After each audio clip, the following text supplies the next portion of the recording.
আসসালামু আলাইকুম।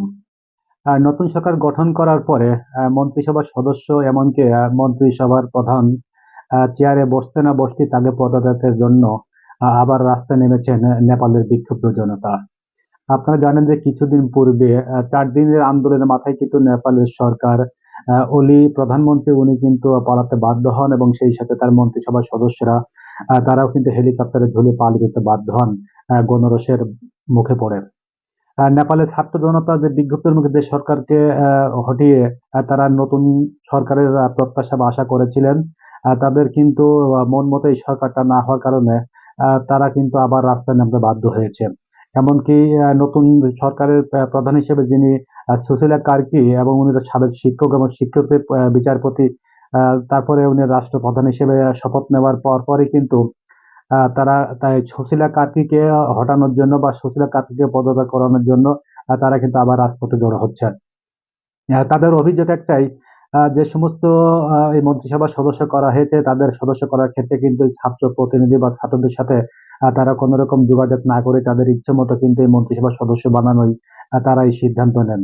এবং তাদের দাবি একটা যে এই সরকারের সুশীলা কার্কি যিনি নতুন সরকারের প্রধান হয়েছেন, তার পদত্যাগ দাবি করেছেন এবং তার পদত্যাগ দাবি করে কিন্তু নেপালের ছাত্র জনতা তারা কিন্তু আবার রাজপথেও সোচ্চার হয়ে উঠেছেন। আপনারা জানেন যে সরকারের বিদায় না হওয়া পর্যন্ত তারা আবার রাজপথ না ছাড়ার হুঁশিয়ারি দিয়েছেন।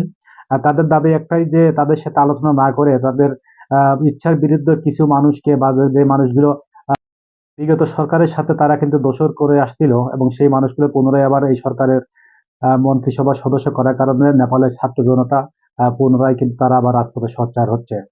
আপনারা জানেন যে বিগত কয়েকদিন আগে যে নেপালের সরকার পতন হওয়ার পরে এই সরকারের মন্ত্রিসভার সদস্য তারা কিন্তু অলরেডি হেলিকপ্টারের দড়িতে ঝুলে তারা প্রাণ বাঁচানোর জন্য তারা কিন্তু দেশ ছাড়েন এবং অনেক মন্ত্রিসভার সদস্য তারা কিন্তু রাস্তায় পড়ে মানুষের নাকানি চিবানি এমনকি গণপিটুনির শিকার হন এবং অনেক সাবেক প্রধানমন্ত্রীর স্ত্রী কিন্তু অলরেডি আগুনে পুড়ে উনি মারাও যান।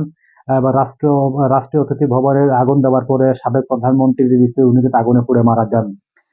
সেই রেশ কাটতে না কাটতেই আন্দোলনের রেশ কাটতে না কাটতেই নতুন সরকার সুশীলা কার্কি উনি যে মন্ত্রিসভার সদস্য নিয়োগ দিয়েছেন সেই তারা বিতর্কিত হওয়ার ফলে কিন্তু তারা এখনো চাচ্ছে যে এই সুশীলা কার্কিও তাদের সাথে গাদ্দারি করেছে যার ফলে কিন্তু তারা সুশীলা কার্কিকে আর চাচ্ছে না।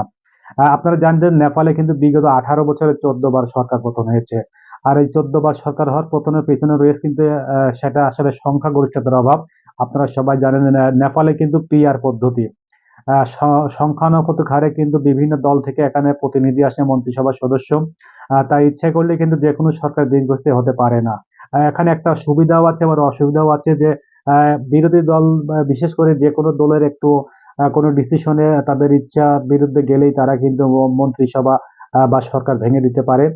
পিআর নির্বাচন হওয়ার কারণে কিন্তু বিগত ১৮ বছরে নেপালে ১৪ বার সরকার পতন হয়েছে। এটা নিয়ে নেপালের নিয়মিত ঘটনা। যে আপনারা জানেন যে বিগত ১ সপ্তাহ হয়নি যে সরকারের পতন হওয়ার পরে নতুন যে অন্তর্বর্তীকালীন সরকার তারা এই দা দা রাষ্ট্রীয় দায়িত্বভার নিয়েছেন। কিন্তু সেখানে মন্ত্রিসভার সদস্যদের এই বিজ্ঞপ্তিদের পছন্দ না হওয়ার ফলে তারা কিন্তু পুনরায় আবার এই সুশীলা কার্কি তার পদত্যাগের জন্য তারা কিন্তু অলরেডি সময় বেঁধে দিয়েছেন। এখন দেখা যাক সুশীলা কার্কি কিভাবে এই ছাত্র প্রতিনিধি বা ছাত্রদের মন জয় করতে পারে এটা সব এখন দেখার বিষয়। যাক আপনারা সবাই ভালো থাকবেন, সাথে থাকবেন। আমার চ্যানেলটি সাবস্ক্রাইব করে আপনারা সবার পাশে থাকবেন। আসসালামু আলাইকুম ওয়া রাহমাতুল্লাহি ওয়া বারাকাতুহু।